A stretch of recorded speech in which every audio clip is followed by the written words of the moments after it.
After spending 10 years working a regular job, I gained enough knowledge to work as a technical consultant. Now, after 4 years of hustling for business, I find myself with more free time than most. In my spare time, I enjoy exploring antique shops and flea markets, buying items at low prices, and selling them to dealers and on eBay. They call me a picker in the business. One of my passions is collecting old weapons, especially non-firearm ones like knives, swords, and artisan-made items.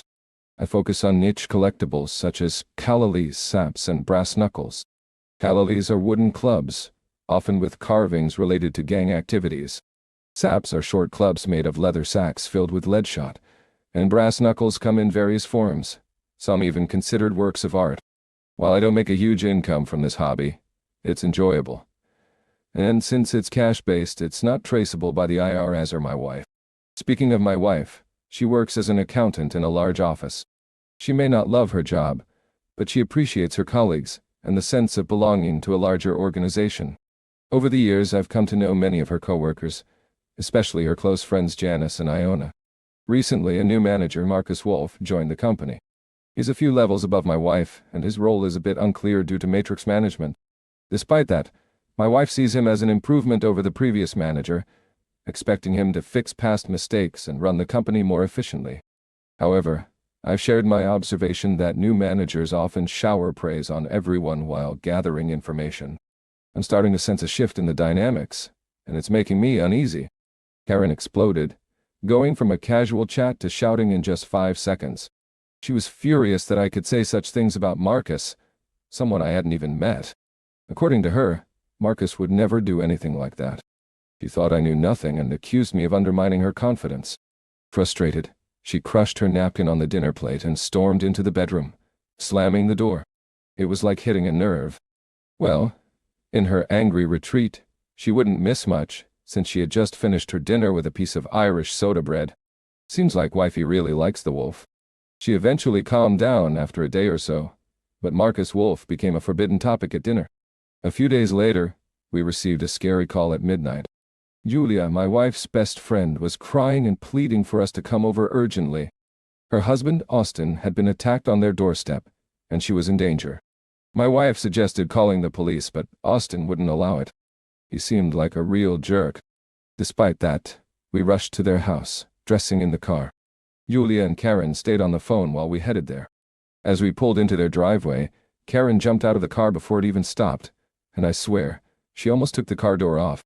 Austin, who usually got home at 11:30 from his second shift, was attacked when he walked up to his back door.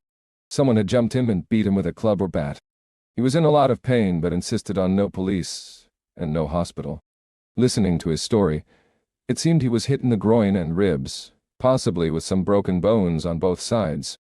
We couldn't be sure until he was examined. When we gave him some water, I noticed the groove on his finger where his wedding ring used to be. He screamed in pain when we tried to move him, so it was clear he was seriously hurt. I told him, and the girls, that he definitely had broken ribs, and avoiding the hospital was not an option. Broken ribs, besides being painful, can puncture a lung. The women went to call an ambulance, and I leaned down and whispered, "Did you take off your wedding ring? Or did the person who attacked you?" "All right." "And he left a good watch on the same hand. I bet your wallet is still in your pocket. Look, the person who did this might do something even worse to his wife. I might have time to warn her before he goes after her too. Do you know who she is?" "Chris, I didn't see who it was." "Right, but he might very well harm the woman you've been involved with. Either you tell me in confidence, or I'll have to tell your wife." "Let's not waste time," Chris insisted. "I don't know who did this." "Oh well, everyone has the right to remain silent." I didn't say anything more while we waited for the ambulance. He shared an oddly simple story. Walking up to the door, he felt like he got hit with a taser, and fell to the ground paralyzed. First his groin was hit, and then his ribs. He claimed he had no idea who would want to do that. "Right. The women went with him to the hospital, and I stayed home to watch over his 14-year-old son Austin and their 13-year-old named Houston. Well, at least they didn't name their kids something unusual like Bayonne and Hoboken from New Jersey. The boys went back to bed, comforted that their dad would be okay. The women returned at 3 a.m., waking me up from the chair where I'd been sleeping. Austin was staying overnight for observation, and he would be okay, but in serious pain. They still had no idea who did it. I said, I can narrow it down to 3 people. A chorus of questions followed. How do you know? Who are they? What did Austin tell you? Despite Austin sticking to his story, I pointed out the facts. It happened at 11:30 p.m. in his own yard, and there's 0 crime around here. So, it wasn't a random attack. His attacker knew him well, knew his routine, and planned the attack. So they must have had a reason for doing it. No doubt, Austin was the target. First, the hit to his groin suggests someone had an issue with his private parts or what he was doing with them. Second, they took his wedding ring but left his watch and wallet. It wasn't about money. It seems like they believed he didn't deserve to be married. To me, it looks like he got punished for cheating. Oh, Chris, I really can't, I said. There's no proof, but things like this happen. Moving on to possible suspects, I suggested that it could be your sons, either Austin or Houston. Maybe one of them found evidence of what their dad had been up to and thought they were protecting their mom's honor. The taser could have been taken from a friend's house, or it could even be you, Julia, with the same motive. Maybe you wanted to punish him anonymously, to avoid facing his unfaithfulness and the possibility of divorce. Chris insisted, those are ridiculous. He's not messing around on me, and I didn't hurt him, and certainly not the boys. That's probably true, but I'm just pointing out that both you and the boys had reasons and opportunities to do it. The most likely scenario is that it's the husband of the woman he's been involved with. What I'm really worried about is if the husband did this to him, the guy's wife might be in real danger. I shared my concern with Austin, but he played dumb. Julia was close to tears, saying, I can't believe it. He wouldn't. Of course, I don't know if he was unfaithful to you, but it's the most likely possibility. He denied it to me. But if it's true, somewhere a woman might be hurt or even killed. If Austin had told me who did it, I could have warned her. But it's too late now. On the way home, Karen asked, would most men go after both the wife who cheated and her lover? I replied, don't know about most men, but I can tell you honestly, if you cheat on me, no doubt, I'm going after the guy. Like whoever got Austin. I wouldn't kill them. But they would definitely feel the damage I'd inflict for the rest of their days.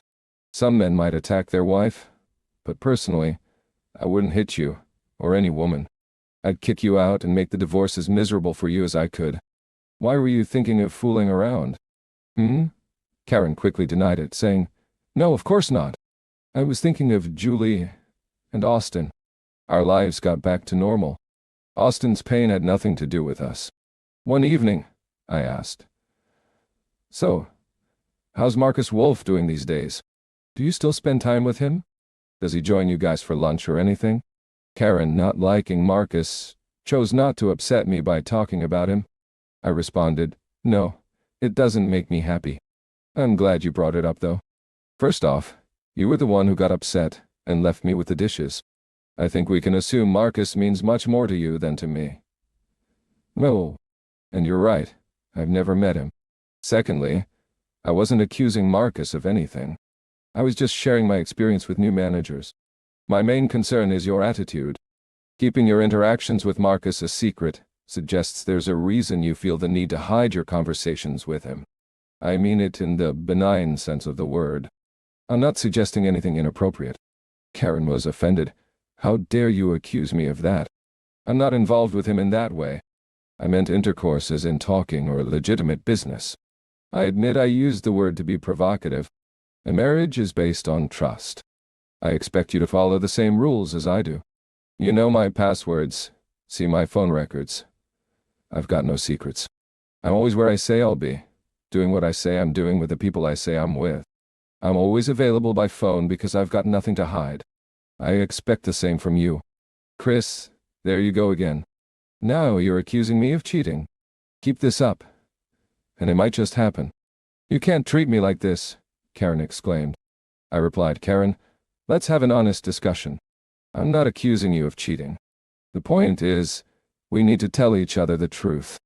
Little lies can turn into big ones, and someday our marriage might be built on lies. When I mention who I had dinner with at the Bridgeville job, if I say Joey was there but don't mention the 2 women we met at the bar, Then I've lied to you by not telling the whole truth. I've misled you on purpose. If you later find out I lied about dinner, you might think I did it to avoid questions about those women, or if something happened with them. Do you get what I mean? Karen argued. I don't see why I have to ask permission or tell you who I see and what we talk about. You're being controlling and unreasonable. It's just business. People I have to go out to lunch with. Deal with it. Keep this up and our marriage is in trouble. I countered. No. You don't need permission. You just need to mention it later. If we don't talk about people we interact with at work, what else will we talk about? But right now, our marriage is in trouble. Married people shouldn't create situations that make their loyalty questionable. I just need to hear about it from you first. There's no reason not to mention who you're having lunch with and what you talked about, before or after, especially when it's just you and another guy. Let's be straightforward. Normally you go out with colleagues, your cube mates. Bosses usually have lunch with their superiors, or those they manage.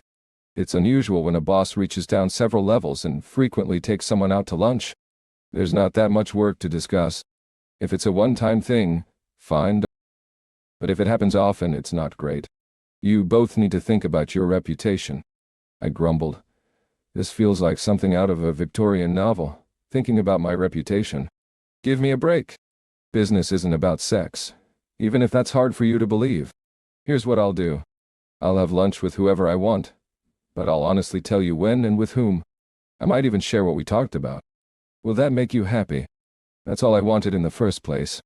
Tell me the truth, and let's do things openly. If I catch you lying, there'll be consequences, as you can imagine. As luck would have it, a couple of nights later, my wife left her work laptop on with her email account open. I wondered if reading her emails would be like reading someone's diary. I thought, well, emails are meant for someone to read, just not me. So I read them to my heart's content. It turns out my wife and Marcus were having long lunches about once a week. There was nothing to say it was wrong, but Thursday was usually their day. I decided to be ready. The moment of truth was coming. Their lunch spot was the Broadmoor Hotel, jokingly called the Broodmere Hotel before it got fixed up. Like a sneaky husband, I was in the lobby with a fake beard, a black suit, a quiet tie, and, don't laugh, some black plastic strips on my eyeglass frames to make them look different. I even wore a fedora I got at a second-hand store. I figured my wife wouldn't notice me unless she really looked closely, and why would she? Oh, and I had a sap in my pocket, just in case things went south. I pretended to read a newspaper when they walked in, holding hands. I had checked out the bar and restaurant before. The bar wasn't great for secrets, so the restaurant seemed like a better place for a secret meeting. They didn't go to the hotel counter, so if something was going on that afternoon, he was already checked in. I grabbed a sandwich in the bar to not look suspicious just hanging around. I peeked at them during their meal. No messy kisses, just holding hands above the table. Karen seemed really interested in him, with a slight flush on her face and lots of smiles and laughter. I finished my lunch and went back to the lobby to read my paper. I was so into an article that if Karen hadn't laughed while waiting for the elevator, I would have missed them. They were standing with arms around each other in front of the elevator as the doors were opening. I hurried across the lobby, planning to confront him the moment the elevator doors closed. They paused to let someone off the elevator, and I slipped inside beside and slightly behind them. He had his arm around her as he guided my wife into the elevator. I was right behind her, just inches away. Of course he saw me, but he didn't know who I was. We didn't make eye contact, so I doubted if he would have recognized me out of my disguise. I was ready for a serious fight right there, with loud yelling and screams. So what happened next was like something out of a movie. Luckily, my wife was all excited, not even noticing when I slipped into the elevator. He turned her around so they both faced the door, and I easily stepped to the back wall behind them, staying right behind her. He pressed 5 on the elevator panel, and when he looked at me, I showed 10 fingers. He then pressed 10. Karen was talking about how thrilling it was, and he was trying to quiet her down. I took out my sap. He was shorter than me and it didn't seem fair, but I wasn't trying to prove anything. I just wanted to take him down. He reached down and grabbed my wife's rear end. I resisted the urge to hit him right then and there. Now I realized the elevator was too small. I thought maybe attacking in the hallway would be better, more room to move around. As soon as the door started to open, I hit the door close button. They stepped out, still chatting away. I saw my chance, swung the sap, and hit him hard in the back of his head. It made no loud noise, and he dropped like a stone. I caught him as he fell and dragged him back into the elevator just as the door closed, while my wife kept talking about nonsense. He was out cold on his back, pants showing a bit of excitement. I felt a grim satisfaction. I delivered 2 hard kicks to crush his private parts, and a 3rd kick to his private area as we passed the 6th floor. I pressed the buttons for floors 7, 8, 9, and then 11, 12, 14, and 15. Some hotels skipped the 13th floor due to superstitions.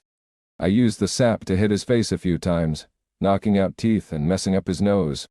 I used his shirt to wipe the blood off before putting it in my pocket. I straightened my tie, picked up my briefcase, and waited patiently for the door to open at the next floor. I was surprised that I didn't feel guilty about what I had done.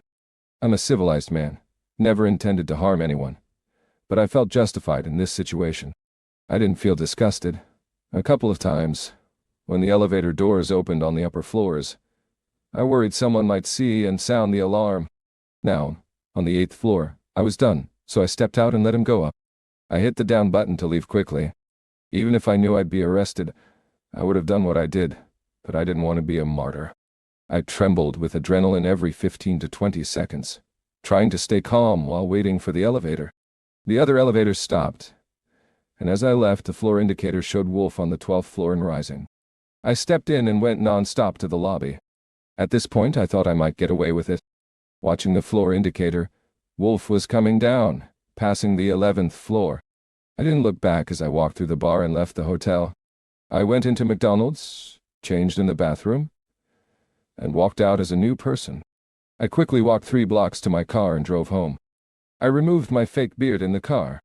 After all, I committed a crime. I was tempted to leave, pack and run, but I hadn't planned for what came next, aside from her pleading for me to stay. Driving home, I realized I hadn't done anything wrong. Beating up Wolf was simple justice. Why disrupt my life further to move out? Besides, her mom lived across town, so it wouldn't be a big hassle for her to go there. When I got home, I packed her things into 2 suitcases and 3 trash bags, put them in the hall, and ordered pizza. I canceled credit cards, used savings to pay them off, and opened a good bottle of wine Karen had saved. I had 3 glasses and felt better. I was even looking forward to what came next. Now, Karen's story. Jonathan was a good fling for her. He lived in Pittsburgh, so he wasn't around much, and he wouldn't become a problem. Plus, he was a marketing consultant for her company, so they could talk without her husband finding out. They were in daily phone contact, and every couple of weeks, he visited the office for a day or 2. He was slightly shorter than her, but well-built with a great laugh. He's got that clean-cut look and turns heads with his appearance. They had been playfully flirting for weeks and were in her work area going over a proposal. Her department created proposals for business that other companies won. He was leaning over her as she looked at the proposal on her computer. She realized her blouse was a bit too revealing for the office. When she glanced up, she caught him looking at her chest, more than she intended to show. She told him to stop, keeping her voice down. He leaned in, his lips near her ear, making her shiver as he whispered, "Undo one more button for me."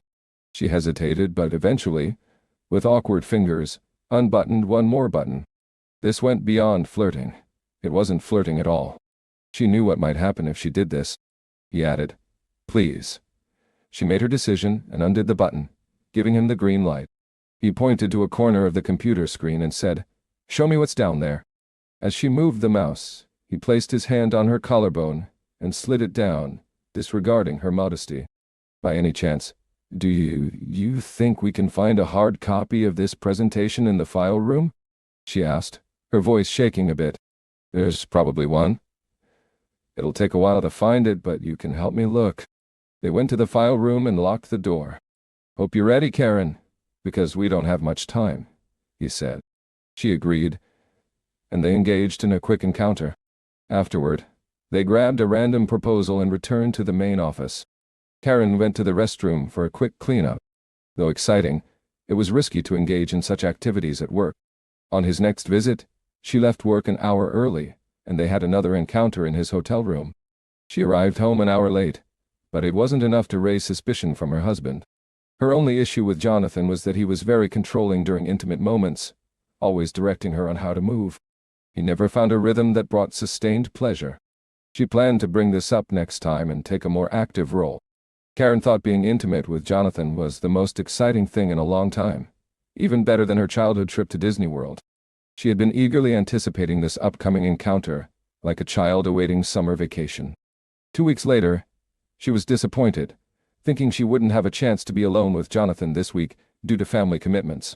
Marcus had scheduled a lunch meeting with her the next day at the Broadmoor Hotel. However, Marcus had to meet with clients in Baltimore and postponed the lunch. Jonathan was leaving town that evening, so she suggested they split the cost and rent a hotel room for the afternoon. She found herself happily sitting in the Broadmoor Hotel's dining room, looking at Jonathan with adoring eyes. She was flushed with excitement, teasingly moving in her seat. Embarrassingly, she remembered her mom joking that such behavior was called twitchy twat. Everything Jonathan said seemed charged with sensuality to her, although to an outsider, it might sound like ordinary conversation. Her hands were sweaty and she kept sipping ice water to cool them. Lunch couldn't end soon enough for both of them. Despite always being good and staying on the right path, she felt guilty for doing this. But it also felt so good. It was amusing that, like Little Red Riding Hood's mother, her husband was afraid of a wolf. She giggled because she had never thought of it before. Jonathan's last name was Lamb, which she found funny. When he asked what was amusing, she explained, "My husband thinks Marcus Wolf is interested in me romantically, but it's actually a lamb chasing after his hen." They both burst into laughter, turning it into loud, hysterical belly laughs with tears streaming down, attracting some unwanted attention. All that ice water had filled Karen's bladder, and she laughed to the point of nearly peeing herself as they left the restaurant. As they entered the elevator, Karen said, "Give me the key. I have to pee." They chuckled again at the alliteration, and he handed her the key. Despite not having really short skirts, Karen felt she looked sexy. She rolled the waistband of one of her shorter skirts to show more leg, something she hadn't done since high school. Snuggled in the elevator, they didn't pay much attention to the other person in there, but it didn't matter. They weren't being inappropriate. When the elevator opened on the 5th floor, Karen hurried out, driven by both lust and a full bladder, powerful motivators. Unaware that no one was with her in the hall or the room, she sat on the toilet and chatted away, oblivious to the lack of listeners. After patting herself dry and letting her underpants slide off her feet onto the floor, she giggled at the truth of not putting them on only to take them off again. Now aware of the silence, she entered the room unbuttoning her blouse, calling out, "Lumpkins, where are you?" Realizing he wasn't there, she opened the door and looked into the hall. Not finding him, she closed the door, thinking he might have forgotten the room number due to the influence of lust. Determined for the moment, she sat on the bed and waited. Anxious to do something, she stood up, buttoned her blouse and went into the hall, planning to go down to the lobby. She figured that if she had the key, he must have had to ask the desk for their room number. The end is near. She heard an elevator going down just before she pressed the down button, so she narrowly missed that one. She pressed the elevator button twice, thinking it might make it come faster. It felt like an eternity. But when the other elevator finally arrived, the door opened abruptly, and she screamed. Jonathan was sprawled on the floor, in a fetal position, with blood pooling from his broken nose and shattered mouth. It was horrifying, and she felt panicked, hyperventilating. The door started to close, which snapped her out of paralysis. She jumped into the elevator to see what she could do, causing the doors to bang back open each time they hit her. There was some relief when Jonathan moaned and moved a little. He was alive, at least for now. She compulsively pressed the door close and lobby buttons. Annoyingly, the elevator seemed slow as it descended to the lobby floor. When the doors opened, she screamed for help, and without waiting, bent over, grabbed him, and tried to lift him. It was a struggle, and she ended up half dragging him out of the elevator. He screamed in pain as his broken ribs shifted, and she shrieked in pain when her back spasmed. She dropped Jonathan, and his head hit the floor. Unable to straighten up, she clutched a chair, screaming in agony. The elevator door was closing on Jonathan's waist, but he was unconscious. Their screams drew the attention of 2 maids and the desk clerk. They kept a safe distance and called the manager while the elevator doors opened, closed, and banged on Jonathan. Karen, hunched over, hollered incoherently about lambs, doctors, wolves, and doing something. The manager, sensing trouble, called the police and an ambulance. He sent the desk man to get the elevator key and the maids to keep onlookers away. As they locked the elevator, it stopped the rattling and ringing.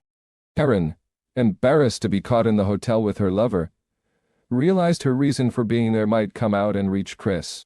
She couldn't walk, so the police questioned her about what happened. They were curious about the unusual scene and wanted to get to the bottom of it. The injuries weren't life-threatening, but a police investigation might reveal things best kept hidden. Jonathan needed professional attention at the hospital, but Karen wasn't family, so they denied her request to ride in the ambulance. She had to tell the police what little she knew about the events, including why she and Jonathan were at the hotel. The officer was professional, but she could sense a drop in his respect for her. "Mrs. Ryan, do you know who might have hurt Mr. Lamb? Did you see anyone you recognized in the hotel?"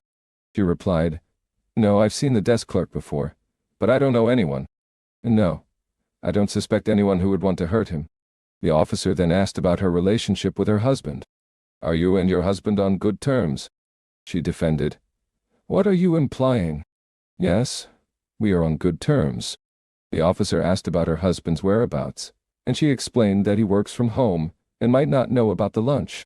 The officer suggested that if Jonathan wanted to pursue the matter, he should file a complaint. Jonathan's car was nearby, but she couldn't drive in her condition, and the officer wasn't offering assistance. The hotel manager, eager to get her out, offered her a choice between a taxi or another ambulance. She chose the taxi option, and it arrived quickly. With her back locked, she couldn't sit on the seat, so she had to crawl in slowly and ride on all fours to the hospital. The men helped lift her legs, allowing her to ease onto the seat on her hands and knees. The two men in the cab were laughing instead of focusing on the situation. When the driver finally got into traffic, the bumps were painful, but worse was the draft of air on her backside.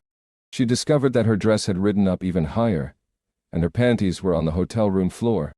The cop, the driver, and a good-nosed man had likely seen her exposed. The realization was another humiliation, and she started crying when they stopped at a light. She felt like she might be exposing herself to people on the sidewalk. She sobbed at the unfairness of how the joyful afternoon had turned miserable. It just wasn't right.